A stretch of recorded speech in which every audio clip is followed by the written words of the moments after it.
어느 시골 마을에서 총동원 전도주일, 교회가 그 총동원 전도주일을 많이 하잖아요. 이 시골의 작은 교회에서 총동원 전도주일을 선포를 하게 됩니다.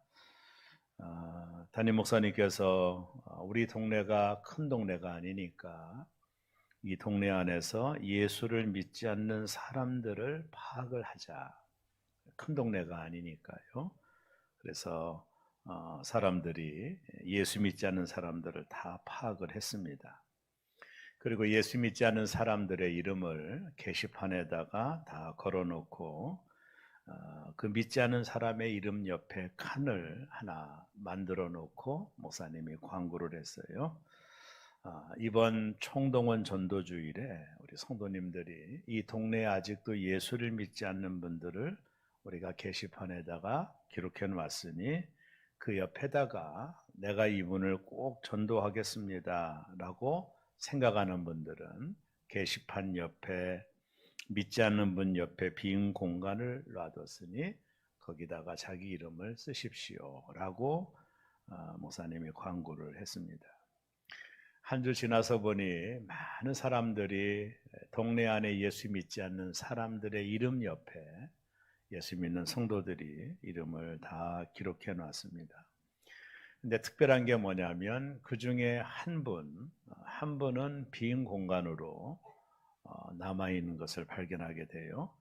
그분은 누구냐면 이 동네에서 가장 무서운 윤씨 할아버지, 윤씨 할아버지의 이름 옆에는 아무도 그분에게 전도하겠다라는 분이 없었습니다.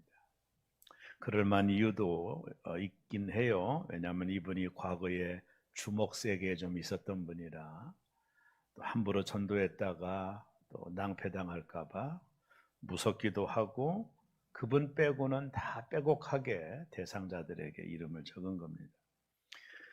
근데 교회에 초등학생 상수라는 아이가 있었어요. 초등학교 상수라는 아이가 그 할아버지 옆에다가 자기 이름을 적어놨습니다. 내가 할아버지를 전도하겠다고. 사람들은 다 놀랬죠. 우리 상수 큰일 당하는 거 아니에요? 또 할아버지한테 또 이거 문제될 수 있을 텐데 라고 걱정했지만 제가 한번 해보겠습니다. 초등학생 상수가 할아버지 전도 작전에 돌입을 한 겁니다. 학교를 끝나고 집에 돌아와서 전도를 해요. 할아버지가 집안에 있는 것을 보고 할아버지 문도 못 들어가고 무서우니까 할아버지 예수 믿고 천당 가세요 라고 얘기를 했습니다. 그랬더니 집안에 있는 할아버님이 그 얘기를 듣고 바가지에다가 물을 끼얹으며 너 다시 와서 그 얘기하면 너는 몽둥이로 맞을 줄 알아라. 그래서 상수는 그날 아무것도 못하고 집에 돌아갔습니다. 그 다음날 학교 끝나고 또 동일한 시간에 할아버지 집을 방문했어요. 할아버지 예수 믿고 천국 가세요. 들어가지는 못하고 겁이 나서 그랬더니 할아버지가 너 어제 오지 말라고 했는데 또 왔어 하면서 도끼를 들고 너 내일 다시 오면 아작날 줄 알아라 이렇게 말했습니다. 너무 무서워서 상수가 도망을 갔습니다. 그 다음날 학교 끝나고 또 갔습니다. 할아버지 집에 가서 또 전도를 하는 거예요. 할아버지 예수 믿고 천국 가십시오. 그랬더니 할아버지가 너 일로 들어와 봐. 그래서 야 이상하다. 그래서 문을 빼고 키 열고 들어왔더니 할아버지가 목덜미를 딱 잡더니 몽둥이를 가지고 이 상수의 몸을 때리기 시작했습니다. 할아버지 저 죽어요. 그러니까 이놈아 내가 오지 말라고 했는데 너 자꾸 와서 나를 귀찮게 해. 천국은 니나 가고 나는 상관없으니 다시 오면 이 몽둥이로 너를 또 때릴 거라고 말을 했습니다. 상수가 얼마나 거나하게 맞았던지 뒤뚱뒤뚱하며 집에를 돌아왔어요. 그 다음날 학교 끝나고 또 갔습니다.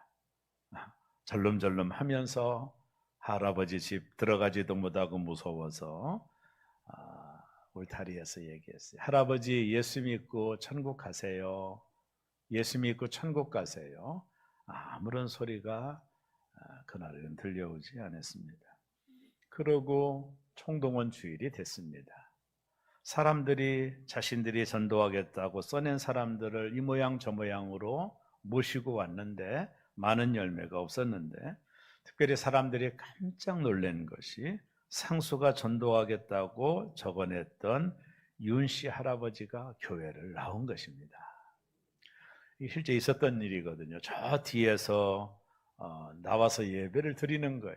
여러분, 동네가 얼마 그 작은 동네니까 할아버지 교회 나온 거 왜 모르겠어, 다 알죠. 교회가 너무 기뻐가지고 이제 예배 끝나고 목사님이 할아버지와 인사를 하면서 물어봤습니다. 할아버지 어떻게 교회를 나오시게 됐어요? 상수가 전도해서 나왔어요. 내가 상수는 누군지 모르지만 도대체 저렇게 매를 맞고도 예수를 믿으라고 하니 그 예수가 누군지 알아보고 싶어서 왔다고 이렇게 이야기를 하더랍니다. 오랜 시간이 지나며 이 할아버님은 예수님을 잘 믿고 또 교회 중직자도 됐다라는 이야기를 들었습니다. 왜 우리는 예수를 믿어야 하나요? 한번 생각해 보셨나요? 왜 예수를 믿어야 하나요? 소위 마음의 평안을 얻기 위해서인가요? 그런 건 저 불교에 가도 있잖아요. 또 어떤 분들은 하는 일이 잘 되기 위해서 예수를 믿는다 하지만 그것은 또 절에 가도 할 수 있는 일이잖아요. 또 어떤 분들은 자식이 잘 되게 하려고 예수를 믿는다라고 말하지만 그것은 기독교를 떠나서도 모든 종교에게 다 있거든요. 근데 왜 우리가 굳이 예수 그리스도를 믿습니까? 왜 우리가 예수님을 믿나요? 지금 금방 말했던 마음의 평화, 사업이 잘 되고, 자식들이 성공하고, 그런 것들을 차차하고라도 우리가 정말로 궁극적으로 예수를 믿는 이유가 뭘까요? 오늘 이 아침 짧은 시간에 그것을 함께 나누기를 원하는 겁니다. 첫째는요, 사람은 영생하는 존재이기 때문에 그렇습니다. 경향신문의 연세대 교수였던 김호기 교수님이 칼럼을 썼더라고요, 얼마 전에. 그 칼럼의 내용의 이야기는 이런 얘기입니다. 광복 이후에 한국인들의 수명이 많이 늘었대요. 한국인들이 수명이 빠르게 늘었다라는 거예요. 그래서 이 교수님 말로는 옛날에는 60이면 60 하면 한갑이라고 그래서 한갑 넘기기가 참 어려운 시간들이 우리에게 있었는데 지금은 한갑 잔치도 않는답니다. 한갑은 그냥 청년이라고 생각한대요. 그래서 이 김호기 교수님의 말에 의하면 지금 한국인들은 평균 수명이 100세로 늘어났다. 그래서 요즘을 100세 시대다 이렇게 말을 한다고 해요. 우리도 그것을 알다시피 주변에 있는 분들이 70, 80이 돼도 건강한 분들이 꽤 많으시거든요. 정말로 100세 시대를 우리가 사는 것 같은, 살아가는 것 같은 느낌을 가질 때가 있어요. 그분 말도 쉽게 틀리지는 않습니다. 여러분, 정말 사람이 100년만 살까요? 사람이 100세만 살고 끝날까요? 어떻게 생각하세요? 성경은 사람은 100년만 살다 없어지는 존재가 아니라는 거예요. 성경은 사람은요, 영원한 존재라고 말해요. 육체가 죽어도 그 영혼은 영원히 산다는 거예요. 이게 성경의 해답이거든요. 사람의 육체가 오래 살아서 100년을 살 수 있지만 그 육체는 100년 살다가 이제 죽게 되더라도 그 사람 속에 있는 그 영혼은 죽지 않는다라는 겁니다. 우리 안에 있는 영혼은 영원히 사는 거예요. 한번 설명할까요? 사람의 이 몸을 한번 설명해 볼게요. 우리 안에는 이 바디, 육체가 있어요. 이 몸은 제가 아까 말했듯이 오래 살면 100년도 살 수 있을 거예요. 건강을 잘 지키시면. 근데 이 몸은 오감을 통해서 사물을 인식하거든요. 보는 것 아름답다, 먹어보고 달다, 쓰다. 사람이 가지고 있는 오감을 통해서 이 몸은 모든 사물을 인식하는 거예요. 몸은 한계가 거기입니다. 오감을 통해서만이 사물을 인식할 수 있는 것이 이게 바디의 특징입니다. 이 몸의 특징이에요. 근데 우리 몸에는 이 몸뿐만 아니라 우리 몸에는 혼이라는 게 있어요. 이 혼은 기능이 뭐냐면 지정의입니다. 배우고 느끼고 결단하는 이 작용을 하는 것이 혼의 작용이에요. 그리고 우리 몸에는 또 하나 영이라는 게 있어요. 이 영은 뭐냐면 하나님을 갈급하는 마음이에요. 여러분 가끔 아프리카 같은 나라에 가보면 외부 문명의 영향을 받지 않았던 그 오지에도 가면 다 종교성이 있거든요. 하여튼 무언가에 대고 기도하고 빌어요. 가르쳐 준 적이 없는데도 그러고 있거든요. 외부 문명의 영향을 받지 않았던 그곳에도 가도 뭔가를 찾아요. 이것은 우리 안에 있는 영혼, 우리 안에 있는 이 영혼은 종교성을 갈망하도록 만들었어요. 전도서에 보면 우리 안에 하나님을 갈망하는 마음이 있다고 그랬거든요. 파스칼 같은 학자가 말하기를 우리 이 빈 마음을 하나님으로 채워주지 않으면 인간은 여전히 허무할 거라고 말하거든요. 인간이라고 하는 존재 자체가 오감을 가지고 사물을 감각하는 육체가 있는가 하면 그 안에 혼이라는 게 있어서 배우고 느끼고 결정함으로 삶을 살아가는 혼의 기능이 있고, 그리고 우리 안에는 또 영이라는 게 있어서 이 영은 영원한 세계를 갈망하는 그 마음이 이 영혼에 있다라는 거예요. 이것이 인간의 구조예요. 그래서 혼과 영은 죽지 않습니다. 이것은 육체가 아니기 때문에 혼과 영은 죽지 않아요. 몸은 100년 정도 살다가 죽지만 그러나 영과 혼은 사라지지 않습니다. 이것은 죽는 것이 아닙니다. 영은 죽는 것이 아니에요. 육체는 100년이 되면 사라지지만 우리 안에 있는 혼과 영은 결코 죽지 않아요. 사람은 100년 살고 끝나는 것이 아니라 영원히 사는 존재입니다. 사람은 영원히 사는 존재입니다.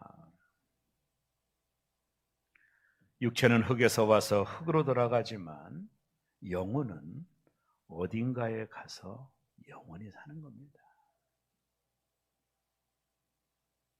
영혼은 없어지는 존재가 아닙니다. 우리가 예수를 믿는 이유는 사람은 영원히 사는 존재이기 때문이에요. 사람이 100년 살다가 쌈박하게 살다가 끝나면 그냥 모든 것들이 디엔딩 되어버리면 예수를 믿을 필요가 없어요. 화끈하게 살다가 누구 말대로 노세 젊어서 노세 늙어지면 못 노나니 그렇게 사는 것도 행복한 삶이에요. 그렇게 사는 것도 나쁘지는 않아요. 100년 살다가 모든 것이 끝이라면 그런 삶의 가치관도 그렇게 나쁜 것은 아니에요. 뭐 한 번밖에 살지 않는 인생 즐기고 행복하게 살아야지. 근데 사람의 문제가 뭐냐면 이 영혼은 영원히 산다는 데 문제가 있는 거예요. 어느 날 하루살이와 메뚜기가 함께 재미나게 놀았어요. 저녁 무렵이 되었을 때 메뚜기가 하루살이에게 이렇게 말을 합니다. 오늘 그만 놀고 내일 만나자. 하루밖에 살지 못하는 하루살이가 메뚜기에게 질문합니다. 내일이 뭔데? 내일이 뭐야? 메뚜기는 말을 합니다. 캄캄한 밤이 지나면 밝은 날이 오는데 그게 내일이야. 하루살이는 메뚜기의 말을 이해할 수가 없었습니다. 이 메뚜기가 어느 날 개구리를 만나 놀았어요. 개구리는 날씨가 추워지니 그만 놀고 내년에 만나자라고 말을 했습니다. 1년밖에 살지 못하는 메뚜기가 질문을 합니다. 내년이 뭔데? 개구리가 대답을 합니다. 겨울이 끝난 후 날이 따뜻해지려고 할 때 오는 거야, 내년은. 그러나 1년밖에 살지 못하는 메뚜기는 개구리의 말을 알아듣지를 못합니다. 사람은 죽은 뒤에 영생이 있습니다. 그러나 세상 사람들은 질문합니다. 죽으면 끝이야. 천국이 뭔데? 천국이 있는 거야? 죽으면 모든 사람은 끝이야. 라고 말합니다. 무슨 영생이 있어? 영생이 뭔데? 라고 말을 합니다. 우리는 대답을 합니다. 사람이 죽으면 끝이 아니야. 사람은 영원히 사는 존재야. 그러나 세상 사람들은 그 말을 이해하지를 못합니다. 정말 죽으면 끝일까요? 아닙니다. 사람은 죽어도 영원히 사는 존재입니다. 이것이 우리가 예수를 믿는 이유인 겁니다. 두 번째로 예수를 믿는 이유는 천국과 지옥이 있기 때문입니다. 모든 사람이 다 천국과 지옥 둘 중에 한 곳을 갑니다. 그 영혼이 말입니다. 히브리서 9장 27절에 보면 한 번 죽는 것은 사람에게 정하신 것이요 그 후에는 심판이 있으리라. 한 번 죽는 것은 하나님이 정한 거래요. 죽음을 피할 수 없어요, 모든 인생은. 그러나 그 후에는 뭐가 있으리라? 심판이 있으리라. 무슨 심판이죠? 천국 가느냐 지옥 가느냐의 심판이 있다라는 겁니다. 이 땅의 모든 사람은 반드시 죽어 심판을 받습니다. 죽는 것이 정해진 사실이라면 심판도 정해진 것입니다. 어떤 심판이죠? 천국과 지옥을 결정하는 심판입니다. 천국과 지옥이 있다면 천국은 누가 가고 지옥은 누가 갈까요? 착한 일을 많이 하면, 윤리적으로 깨끗하면, 선한 일을 많이 하면 천국에 갈까요? 그리고 나쁜 일을 많이 하면, 못된 짓을 많이 하면 지옥에 갈까요? 성경은 그렇게 가르치지 않습니다. 지옥은 죄인이 가고 천국은 의인이 가는 곳이라고 말씀합니다. 의인이 누구일까요? 죄가 없다라는 뜻입니다. 여러분 정말로 이해가 됩니까? 이해가 되지 않습니다. 죄가 없는 사람이 과연 있을까요? 이 땅에 죄가 없는 사람이 과연 있습니까? 우리도 하루에 얼마나 많은 죄를 집니까? 신학적으로 아담이 물려진 원죄를 차차하고라도 살아가는 동안에 얼마나 많은 죄를 짓습니까? 마음으로도 죄를 짓고 남을 미워하는 것도 살인이라고 말한다면 우리는 얼마나 많은 죄를 짓고 살아갑니까? 정말로 이 땅에 천국 갈 사람이 누가 있겠습니까? 모든 사람이 다 죄인 아닙니까?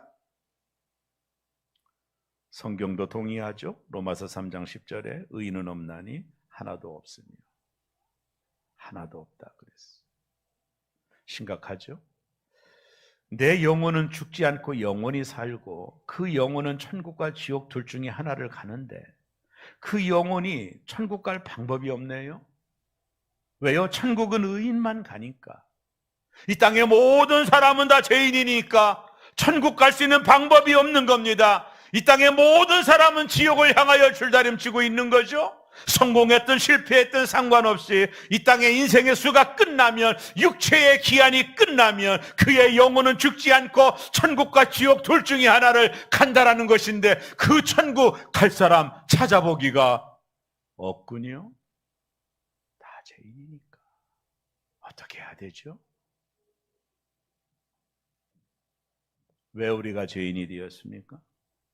로마서 3장 23절에 보면 모든 사람의 죄를 범하였으니 하나님의 영광에 이르지 못하더니 아담 한 사람의 범죄로 이 땅의 모든 사람이 죄를 범하였으니 하나님의 영광에 이르지 못하더라. 하나님이 준비한 영원한 나라에 들어가지 못하더라는 것입니다. 그러면 어떻게 해야 됩니까? 이 영혼은 죽지 않고 영원히 사는데 이 영혼은 천국과 지옥이 아니며 둘 중에 하나를 영원히 살 텐데 사람이 죄를 져서 죄인이 되었다면 우리는 지옥에서 영원히 살 인생이라니 이 일을 어떻게 하면 좋겠습니까? 지금부터 2000년 전 예수께서 이 땅에 오셨어요. 그분이 우리의 죄를 다 담당하시고 저와 여러분의 죄를 다 담당하시고 십자가에 달려 죽으셨어요. 그분이 죽은 것이 나와 무슨 상관이 있나고 물어보겠지만 대표성입니다. 모든 인류의 죄를 담당하시고 2000년 전에 예수님께서 십자가에 달려 죽으시며 이렇게 말씀했습니다. 다 이루었다. 내가 저 이진상의 죄를 내가 용서해 줬다라는 겁니다. 저 이진상의 죄를 내가 담당했다라는 겁니다. 다 이루었다. 여기는 여러분 모든 사람의 죄를 2000년 전에 예수님이 십자가에서 모두 다 담당하시고 죽으셨다라는 거예요. 이것이 십자가입니다. 인간은 할 수가 없어서 하나님이 직접 하신 것입니다. 그 예수를 나의 구주로 영접할 때 우리는 그때 비로소 의인이 되는 거예요. 사람이 마음으로 믿어 의로워지고 입으로 시인하여 구원을 받는 겁니다. 그래서 이 땅을 사는 동안 가장 위대한 일, 가장 최고의 위대한 일은 예수 그리스도를 믿는 겁니다. 왜냐하면 늦어지면 안 됩니다. 우리가 언제 죽을지 모르기 때문입니다. 살아있는 동안만 내 영혼도 기회가 있는 겁니다. 내 육체가 죽어버리면 이 영혼도 기회를 상실해버리고 마는 겁니다. 사람들은 죽으면 끝이라 생각합니다. 그러나 우리의 삶은 죽음으로 끝나지 않아요. 죽은 후에도 삶은 계속됩니다. 이것이 예수를 믿든 안 믿든 상관이 없어요. 다만 어디서 사느냐, 둘 중에 하나입니다. 지옥에서 사느냐, 천국에서 사느냐만 다를 뿐 영원히 사는 것은 마찬가지입니다. 죽은 후에 지옥에서 살 생각이라면 그냥 살면 됩니다. 지옥 가기 위해 악하게 살아야 되고 못되게 살아야 되는 게 아닙니다. 그냥 살면 지옥으로 갑니다. 왜요? 사람은 다 죄인이니까. 그러나 죽은 후에 삶을 천국에서 살고 싶다면 늦기 전에, 정말로 늦기 전에 예수 그리스도를 믿어야 됩니다. 주 예수를 믿으라. 그리하면 너와 내 집이 구원을 받으리라. 예수를 믿을 때만이 의로운 자가 되는 겁니다. 하나님이 우리를 볼 때 죄 없다 하시는 거예요. 그래서 예수를 믿게 되면 영원한 천국에 가서 영원히 사는 것입니다. 예수 외에는 다른 것으로는 불가능합니다. 사도행전 4장 12절에 다른 이로서는 구원을 받을 수 없나니 천하 사람 중에 구원을 받을 만한 다른 이름을 우리에게 주신 일이 없음이라 하였더라. 예수 외에는 구원받을 만한 이름을 이 땅을 만드신 하나님이 주신 적이 없대요. 어떤 형상이, 어떤 모양이, 어떤 종교가 우리에게 구원을 가져다 줄 수 없답니다. Only Christ, 오직 예수 그리스도만이 우리의 구세주요, 우리의 구원주라는 것입니다. 예수를 믿는 것은 천국 비자를 얻는 겁니다. 예수만이, 예수의 피만이 나를 의롭게 할 수 있는 것입니다. 다른 것으로는 안 됩니다. 1993년 11월 9일자 조선일보, 동아일보에 실린 기사 하나가 큰 충격을 줬어요. 1993년도 기사입니다. 불교계에서 유명한 성철 스님이 타계한 날입니다. 그 당시 성철 스님은 불교계에서 가장 위대한 분이었어요. 이 성철 스님이 세상을 떠나면서 이런 유언을 남겼어요. 한번 들어보세요. 이게 1993년 11월 9일자 동아일보, 조선일보에 기록된 겁니다. 이분이 이렇게 말했습니다. 내 인생을 잘못 선택했다. 나는 지옥에 간다. 내 죄는 산보다 높고 바다보다 깊은데 내 어찌 감당하랴. 내가 80년 동안 포기한 것이 헛것이로다. 우리는 구원이 없다. 죄값을 해결할 자가 없기 때문이다. 이게 엄청난 충격을 줬어요. 불교계에서. 자기들은 구원이 없다는 거예요. 자기들은 우리의 죄를 해결할 사람이 없다는 거예요. Only Jesus, 오직 그분만이 우리의 유일한 구세주입니다. 예수를 믿으면 의로운 자가 됩니다. 의로운 자가 갈 것은 지옥이 아닙니다. 의로운 자가 갈 것은 영원한 천국입니다. 그래서 예수를 믿어야 되는 것입니다. 마지막 세 번째, 왜 예수를 믿어야 되죠? 이 땅을 살면서도 천국을 살 수 있기 때문입니다. 누구나 이 땅을 사는 동안에도 행복한 인생을 원합니다. 내가 여러분에게 질문할까요? 여러분 행복하십니까? 자신 있게 대답할 수 있나요? 오늘 이 자리에 예배하는 모든 분들에게 물어봅니다. 여러분 정말로 행복하십니까? 사람들은 저마다 행복의 조건을 가지고 있더라고요. 목회하다 보니까 이런 겁니다.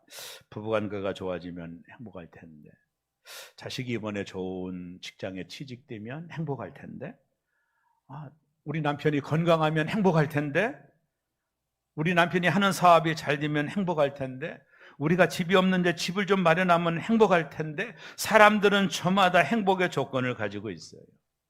그런데 그런 이유 때문에 행복하다, 불행하다 생각한다면 여러분은 평생 행복할 수 없어요. 제가 확증합니다. 평생 행복할 수 없습니다. 그런 것이 우리를 행복하게 해줄 수 없기 때문이에요. 여러분 한번 주변을 보십시오. 우리가 지금 저 사람이면 행복할 거야. 돈도 많고 자식도 잘 되고 좋은 직장도 다니고 뭐 남편 직업도 좋고 저 사람이면 행복할 거라고 생각하지만 가까이 가서 한번 물어보세요. 정말 행복한지. 저들은 대답을 못할 겁니다. 그런 어떤 소유와 원하는 것들이 이루어져서 사람이 행복해지는 게 아니에요. 많은 사람들이 착각을 하고 있는 겁니다. 옛날 제가 청년을 담당할 때 청년이 그러더라고요. 자매가, 아유 전사님 제가 결혼하면 너무나도 행복할 것 같아요. 그래서 제가 속으로 살아봐라. 무슨 행복해. 뭐 하면 행복할 것 같아요? 살아봐. 마릴린 monroe, 최고의 여배우죠. 그가 이런 말을 했습니다. 깊게 들어봐야 돼요. 나는 한 여성이 지닐 수 있는 모든 것을 가졌다. 나는 젊습니다. 나는 아름답습니다. 나는 돈이 많습니다. 나는 사랑에 굶주리지 않습니다. 매일 수백 통의 팬레터를 받습니다. 나는 부족한 것이 하나도 없습니다. 근데 웬일일까요? 나는 이렇게 공허하고 이렇게 불행합니다. 나는 이렇게 공허하고 이렇게 불행합니다. 그는 결국 36살 때 약물과 다복용으로 세상을 떠납니다. 그가 떠나기 전에 메모지 한 장에다 이런 유언을 남겼어요. 나는 폐장한 해수욕장 같다. 행복은 물질적인 풍요나 성공에서 오는 게 아니에요. 즉 행복이 돈이나 사람이나 어떤 여건 때문에 오는 것이 아닙니다. 성경은 사람이 행복한 것은 주님을 나의 주로 영접하는 것이라고 가르칩니다.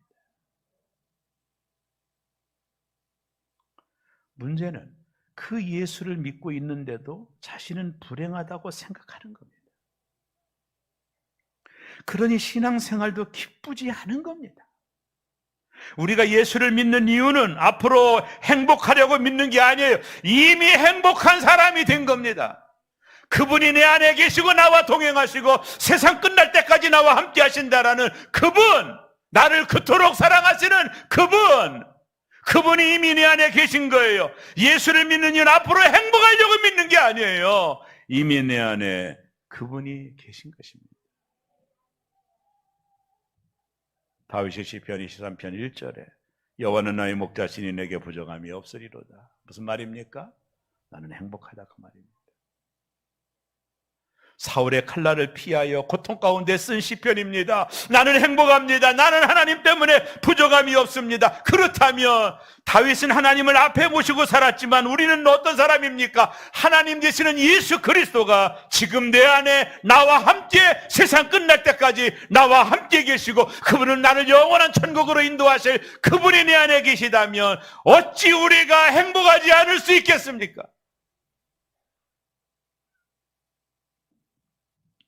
높은 산이 거친 들이 초막이나 궁궐이나 내 주 예수 모신 곳이 그 어디나 하늘나라 할렐루야 찬양하세 내 모든 죄 사함받고 주 예수와 동행하니 그 어디나 하늘나라. 우리가 예수를 믿어도 어려울 수 있고 불행한 일을 겪을 수도 있어요. 그럴 때마다 참 나는 불행해 라고 말한다면 정말로 여러분에 계신 예수님이 무슨 의미가 있습니까? 예수님이 내 안에 계심이 믿어진다면 환경과 여건은 아무 상관이 없는 거예요. 이미 우리 안에 예수님이 계십니다. 그분이 나와 동행하십니다.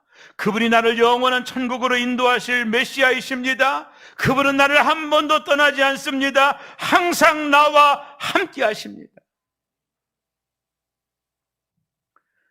예수님은 이미 우리 안에 계시는데 그런데도 예수님이 나를 행복하게 해주실 것이라는 믿음이 없어요. 그래서 자꾸 사람에게서 행복을 구해요. 돈을 자꾸 붙잡으려고 해요. 세상에서 성공하려고 애를 써요. 왜요? 그런 것이 행복하게 만들어준다고 생각하기 때문입니다. 이미 주에서보다 더 귀한 것은 없는 예수 그리스도가 내 안에 있음에도 불구하고 여전히 우리는 한눈을 팔면서 다른 것이 나에게 행복을 줄 거라고 쫓아가는 신앙생활을 하고 있는 거예요. 이미 내 안에 예수님이 계시고 그분으로 충분히 행복한데 우리는 자꾸 어떤 조건에서 행복을 찾으려 하기 때문에 예수를 믿어도 기쁨이 없는 것입니다.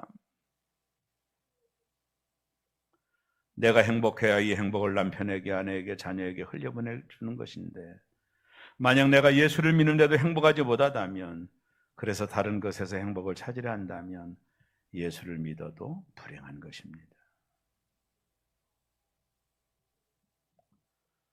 한경직 목사님이 세상을 떠나시기 전에 남한산성이라는 곳에서 요양을 하고 계셨어요. 한국의 줄지의 교회 중직들이, 큰 대형교회 목사들이 목사님과 마지막 인사를 위해서 남한산성을 방문했습니다. 한국교회 큰 대형교회 목사님들 무릎을 꿇고 목사님 세상 떠나시기 전에 우리에게 좋은 말씀 한마디만 해주시고 세상을 떠나달라고는 안 했겠죠. 좋은 말씀 한마디만 좀 해주세요. 그랬더니 가만히 생각하던 한경직 목사님이 이렇게 말했습니다. 목사님들, 예수 잘 믿으세요.